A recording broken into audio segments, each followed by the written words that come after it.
Chapter 3, Time to Reflect. I'm gonna piss myself off when I'm trying to post this. Cause I'm waiting, I always wait for like the intro to be done so I can get to where it says what chapter it is and the name of it.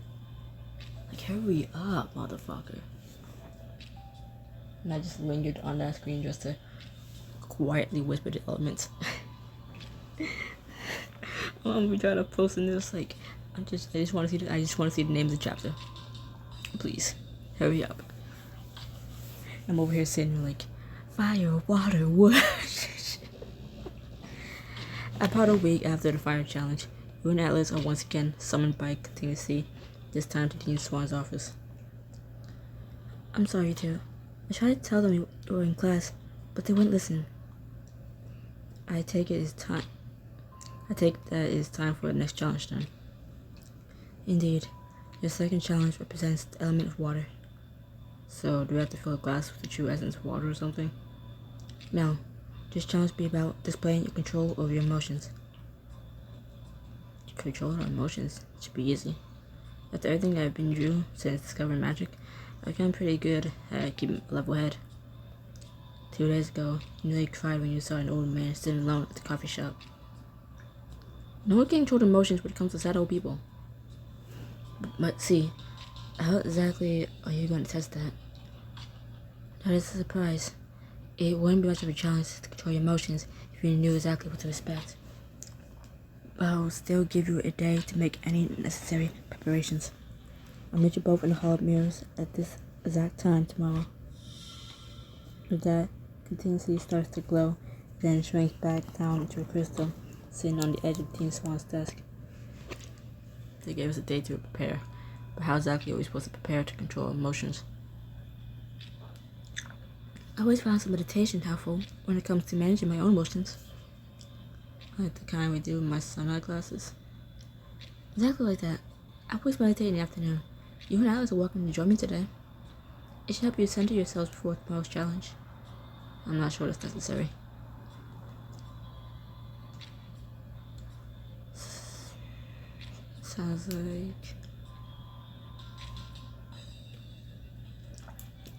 Sounds like Alex needs it more than me.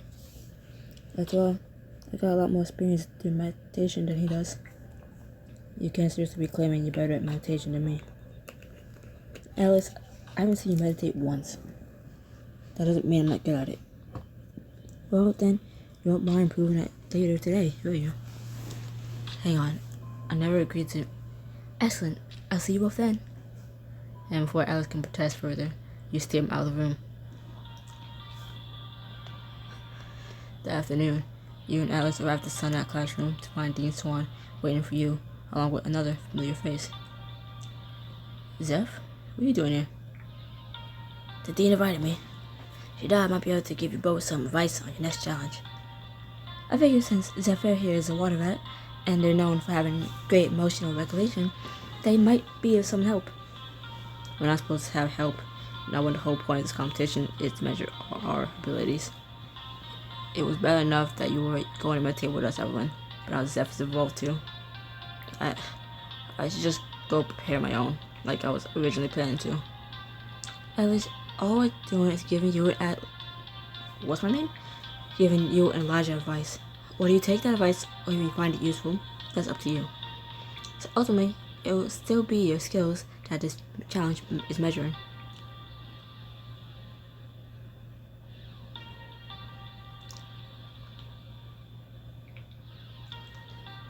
Alice, please stay. We hardly gotten any time to hang out since the competition began. I thought this was to give us some time to unwind together. Elijah.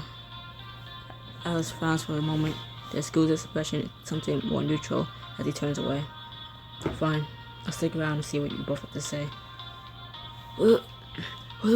Alright, double trouble. The Zepster's gonna show you how it's done. For showing us how to control your emotions, you're a little peppy. Okay, so maybe I'm not the best at keeping my excitement in check. But I do know how to deal with anything stressful, and not to let it slide right off you, the same way water does. I don't recall you reacting in that way when you didn't make the varsity team freshman year. That's good. Back then, I tried to act like everything was okay, even if it wasn't.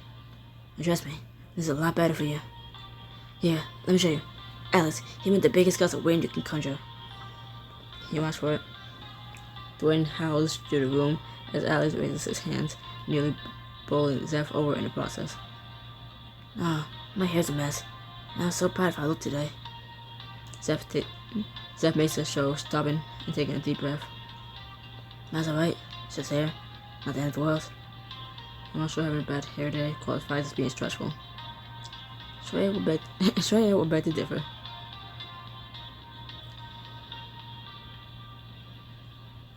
But Zeph, it still seems like you're ignoring your emotions. I'm not ignoring them. I'm just taking a step back so they don't have as much power over me. There's so much in this world that we don't have control over, but learning to roll with the punches gives you back some control. And that's only one way to handle it. I take it you have a different way of dealing with stress, Dean Swan? Personally, I've always found it easier to control your emotions when you acknowledge them, when you sit with and fully process them. And how do you do that? With meditation, of course. Come, I'll just sit in a circle with me. Suddenly, Loomis and Navi appear from the ether at your side. Looks like we're not the only ones who want to get some meditation today. Not that I blame them. There's nothing like a day spent relaxing. We're practicing. Tomato, tomato. Tomato, tomato. I'm not entirely sure if familiars would be much help for this exercise, but more the merrier. You, Alex, and Zeph sit down on the floor alongside Dean Swan, basking in the warm light of the sunlight classroom. Loomis settles down beside you, resting his head against your leg, when Navi curls up in Alex's lap. Tweet. Now, I want you to close your eyes, focus on your breathing, and clear your mind. Don't worry if any thoughts or feelings pop up. Just acknowledge them and then recenter yourself. Closing your eyes, you begin to meditate, only to be interrupted a moment later. Wow, I feel surprisingly chill. Just call me Zeph the Zen. I'm acknowledging you, Zeph, but if you don't shut up, I'm gonna do more than that. You can't help but chuckle before returning your focus to your breathing, counting along with every inhale and exhale. Waterfalls. As a calm energy settles over you, visions start to flash through your head. You find yourself in the hall of mirrors, all alone. Then you're standing in one of Pendergast's many hallways, staring down at us.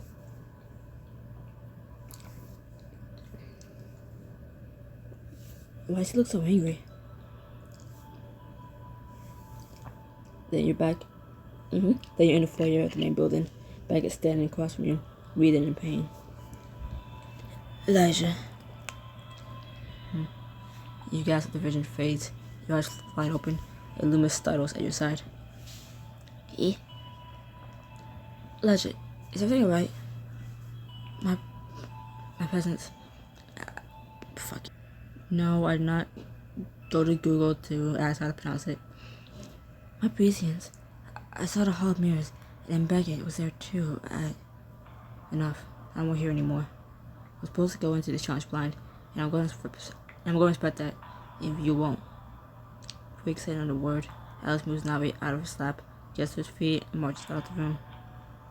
I didn't even have the chance to show him my stress relieving exercises. Don't take it personally, Zeph. Alex is isolating himself again. I thought we got past this last year.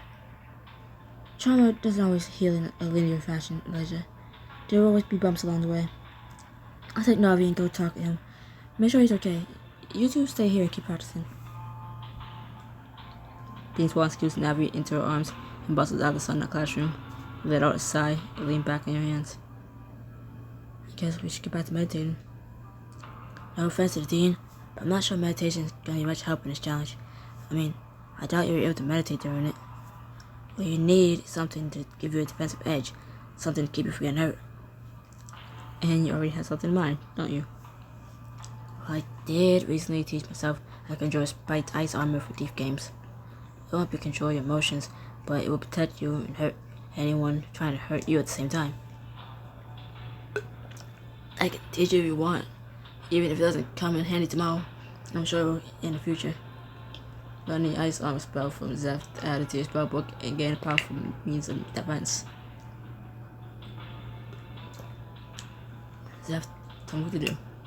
Yes, I'm gonna show you what it looks like first. That's the only reason you want to do this, isn't it? Not the only reason. You start off by feeling the water and the air all around you and drawing it to you. Then you have to imagine the water solidifying as you channel your earth magic. Zeph closes his eyes and you watch as sheets of ice encase his body. Sharp icicle-like pieces jutting out from it. Ta-da! Okay. Seems like Loomis approves. Now you give it a try. Drawing the water in the air. It's pretty humid today. Perfect for the spell. Then just have to solidify it. I just need to make the armor. As you channel your magic, you put your eyes close side around you, forming a barrier that rapidly grows spines. Yes. I did a nice job, didn't I, Loomis? You did it on the first try and everything, and it looks really strong too. How about we test it?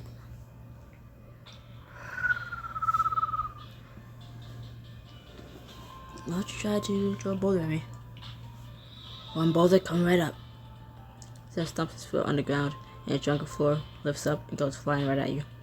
The moment it impacts your armor, breaks into pieces, scattering across the room. Ha! You weren't kidding, Zeph. This armor's strong.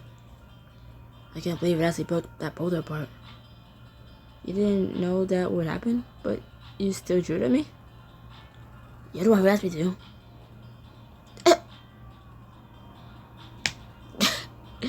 You didn't know I was gonna break the boulder? But you still drew it at me?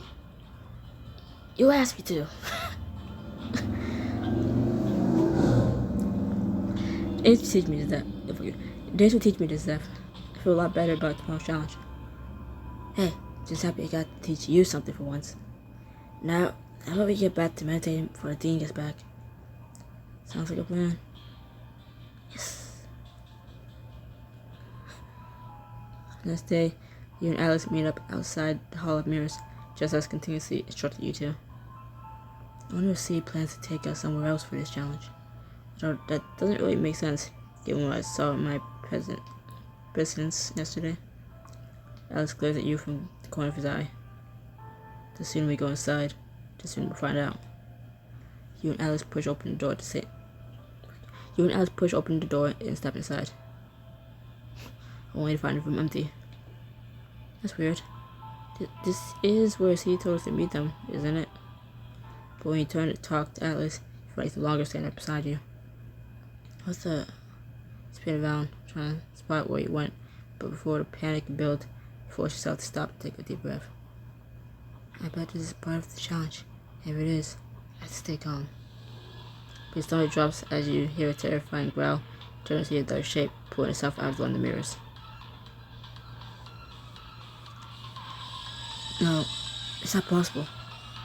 A flash of energy flares off you, as your heart rate spikes, only fading when you stone back and manage to put some distance between you. The monster lets out another fierce roar and comes charging right for you.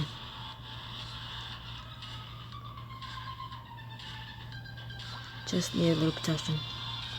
Sharp icicles cover your body, just as the shadow monster slams its hand down right onto one of the spikes. It jerks back with a pained cry as smoke pours out of the hole in his hand. I'm not so easy to hurt. Fuck. The monster snarls and comes at you again, and you're barely able to dodge its next swipe. Come on, Elijah. You've fought these things before. You just need to focus. Staring down the creature, raise your hand and start to channel your magic. Burn. Light pours out of your palm, blindingly bright, and it tears through the creature.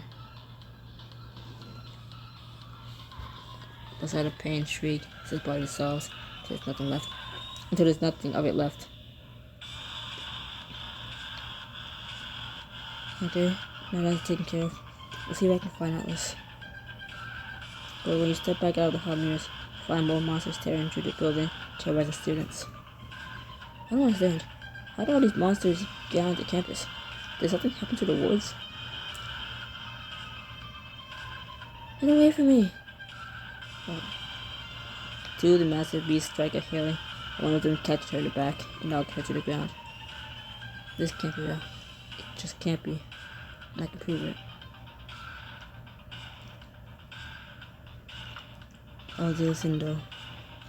As you chant magic, the monsters and Haley all disappear in an instant. When you turn and look down the rest of the hallway, you find Atlas standing at the end of it. Atlas, there you are. Do you have any idea what's going on?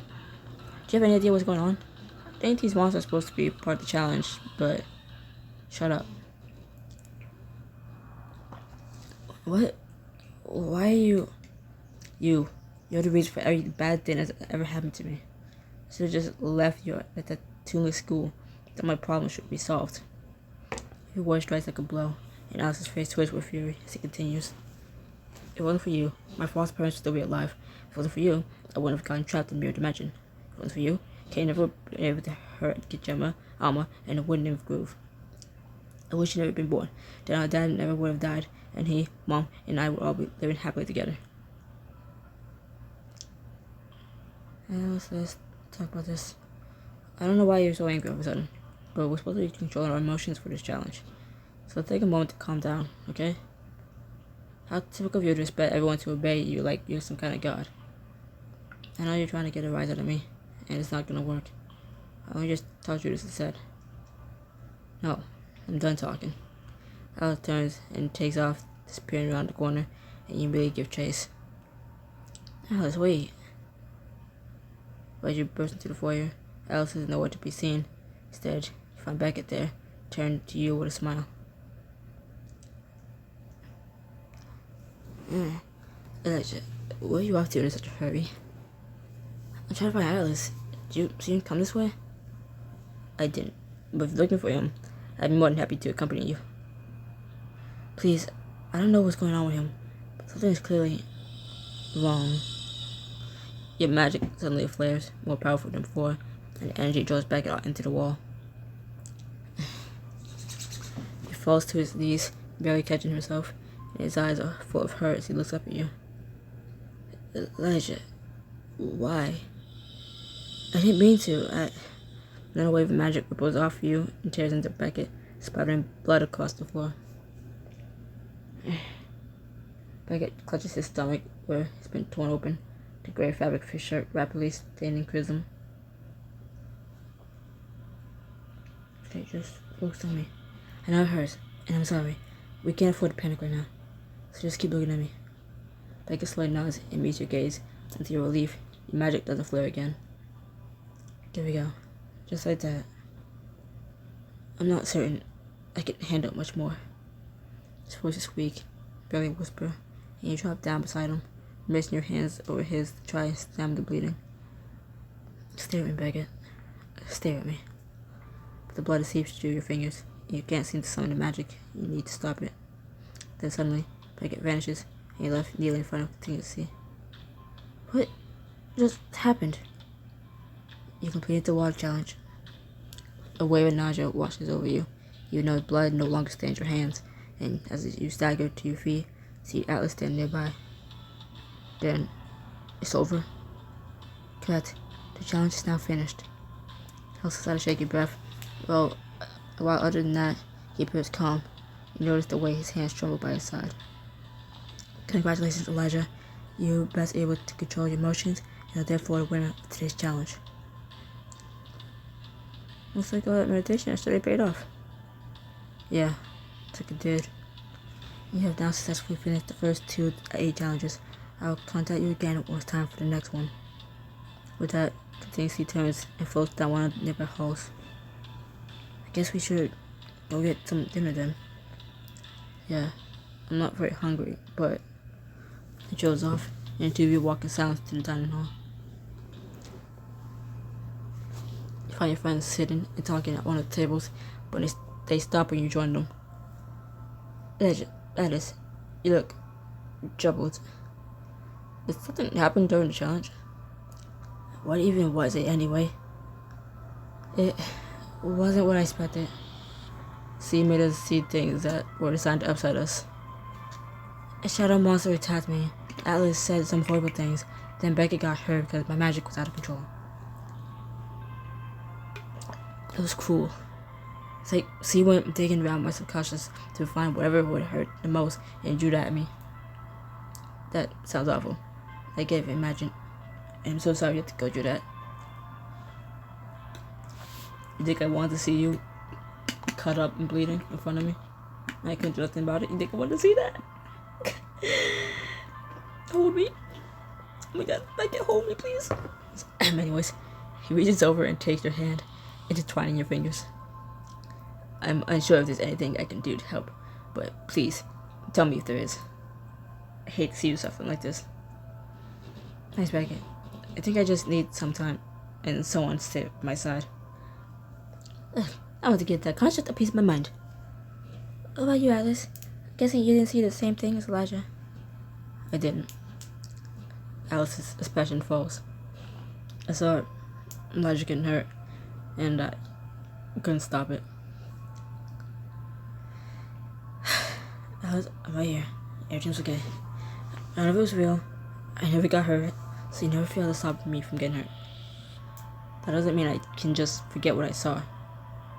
I'm not asking you to forget about it. I'm certainly not about to forget everything I saw in my challenge. I just don't want you beating yourself up about something that didn't even happen. No. I'm just like glad to still see you here, talking, and the same Beckett way. You're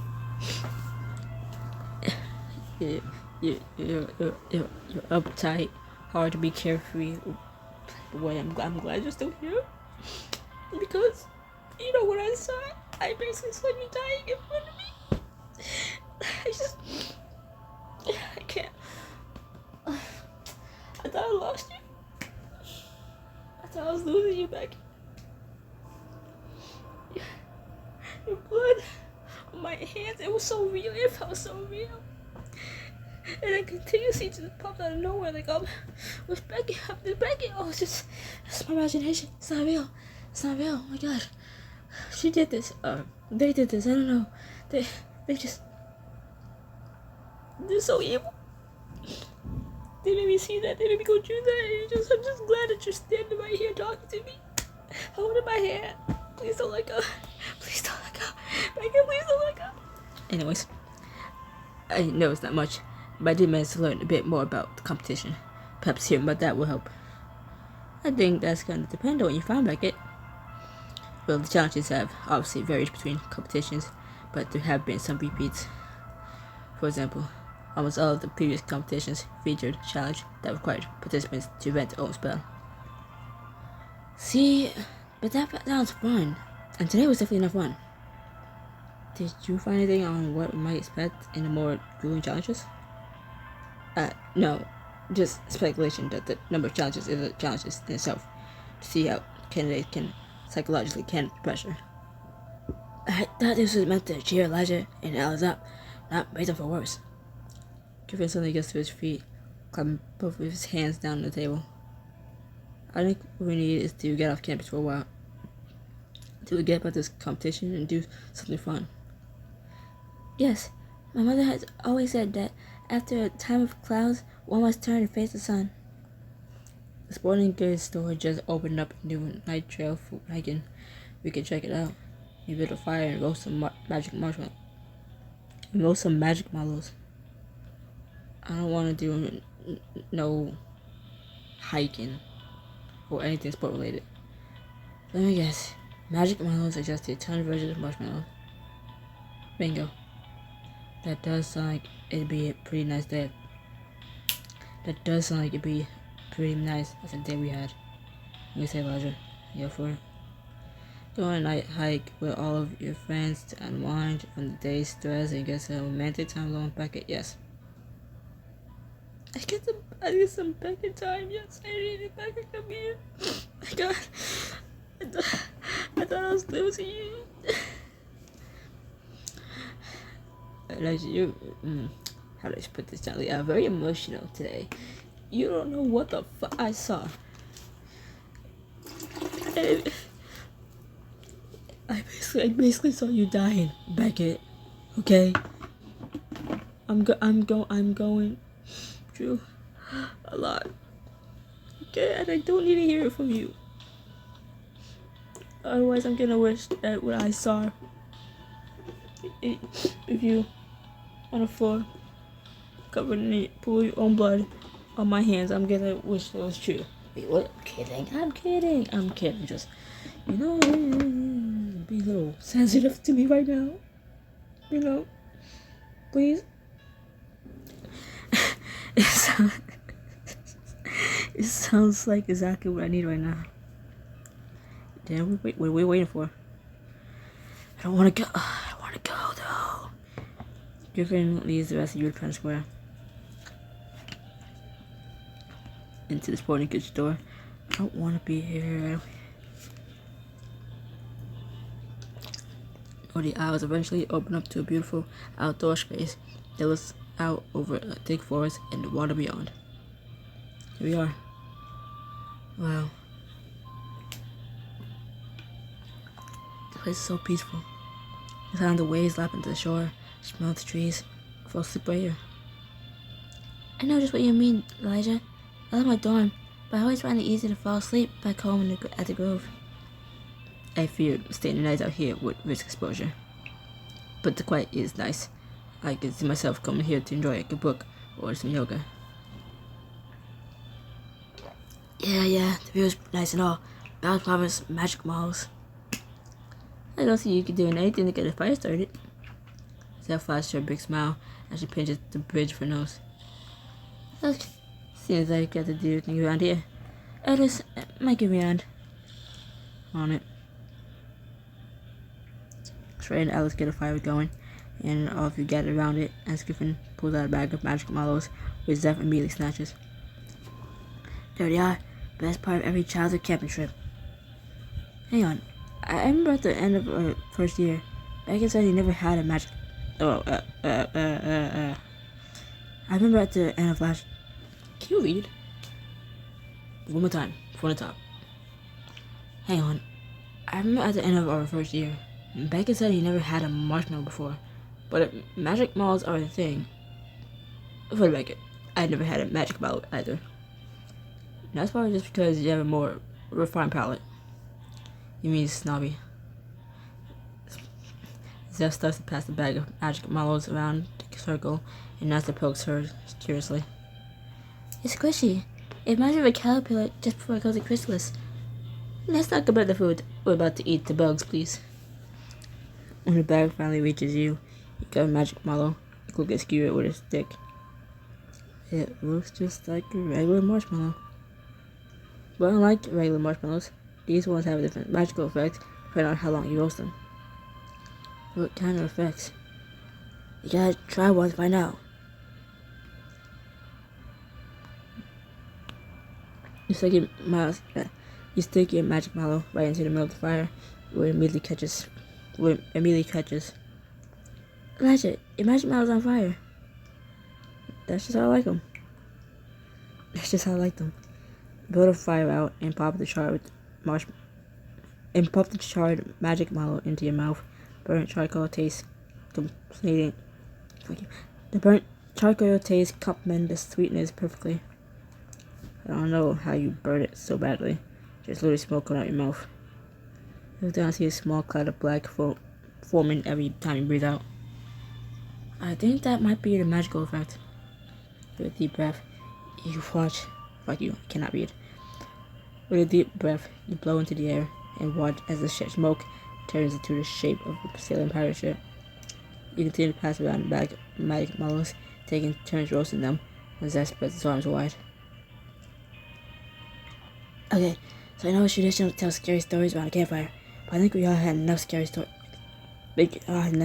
the day. So I propose we tell silly stories. I don't do silly stories.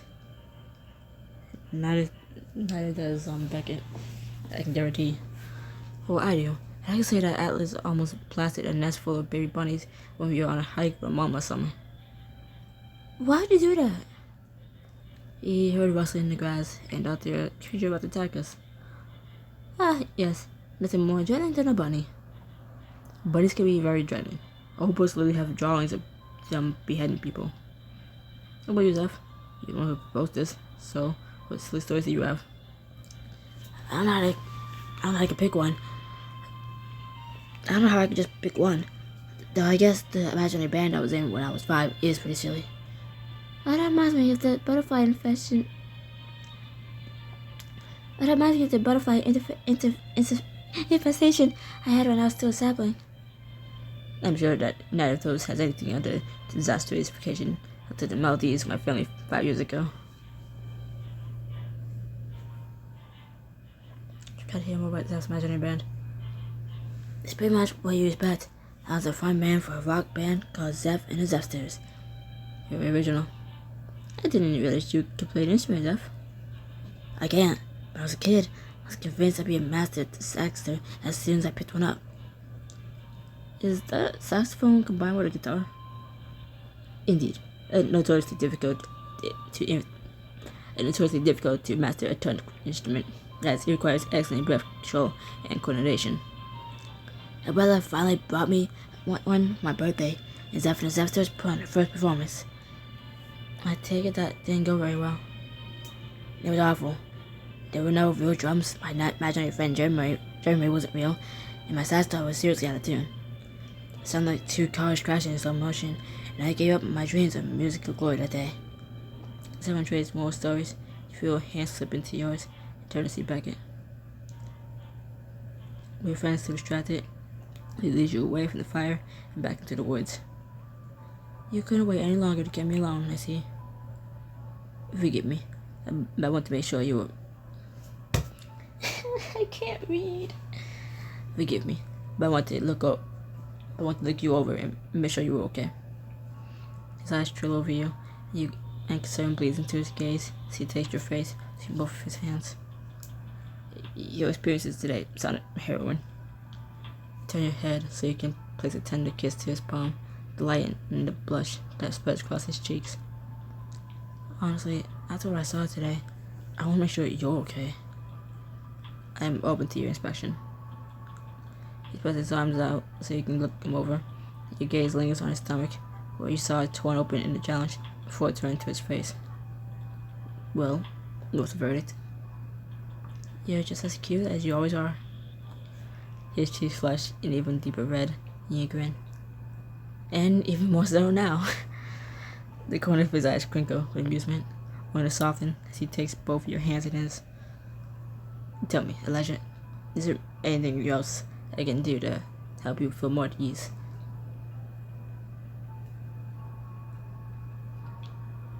When I really need a hug, I'm always more than happy to hold you. You thought I was gonna say kiss. No, I switched it up this time. Fuck you. Whore. You whore expect me to say kiss. Nah, I said hug. What you gonna do about it? Yeah, switch it up on you. Get juked. He drops your hands so he can wrap his arms around you and pull you close, and you immediately return to embrace. You clutch him close, the steady rise and fall of his chest against yours, reminding you not just that he's real, but that he's safe. Don't let me go. I just need one more confirmation. I just needed the last confirmation to know he's right here. I need to hold him. Okay. You're real? You're alive? You okay? I really thought I lost you. But you're right here, and I should not put my face closer to the fire. I almost died.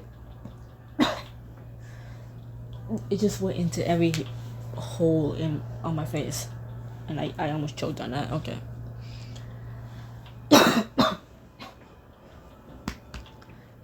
Don't let me go. I wouldn't dream of it. You're not sure how long you stand there, but when you finally pull away, the weight on your shoulders no longer feels so heavy. We should probably get back to the others. For Zach decides we ran off to live with the mountain folk. if you must. Until you return to the others, you settle back down by the fire. You feel lighter than you did just an hour ago. Thanks for doing this, guys. It's just what I needed after today. Yeah, it was a nice escape. But we should head back to campus. I was just gonna see what happens when I eat 4 differently roast marshmallows at once. I'm quite sure you can do that in your dorm room with medical staff nearby. I'll have to report you to the group before you douse the fire, pack up your things, and head back to the shop. You and your friends make your way back to your dorm building, and as you step inside, Trey pulls you aside. What? Did I get something on my clothes? She nods at Atlas, who, rather than upstairs in his room, has taken a seat on the couch. You should go talk to him. I think today affected him more than he's letting on. Trey gives you an encouraging smile before she and the rest of your friends gradually disappear to their rooms. You plop down on the couch beside Atlas. What are you doing? Checking on you. I want to make sure you're doing alright. I'm fine, Elijah. He abruptly stands, but when he looks at you, see fear and pain flash through his eyes. No, you're not. What if you saw during the challenge upset you? What if you saw during the challenge clearly upset you? Why can't we just talk about it? There's nothing to talk about. We shouldn't be talking at all. You can't be serious. We're competing, Elijah, against each other. So what? I'm just supposed to ignore you? Yes. He runs a frustrated hand through his hair, then turns away from you. When he speaks, the anger is gone. His voice quiet yet pained. Until the competition is over, it's better the two of us stay apart. Okay.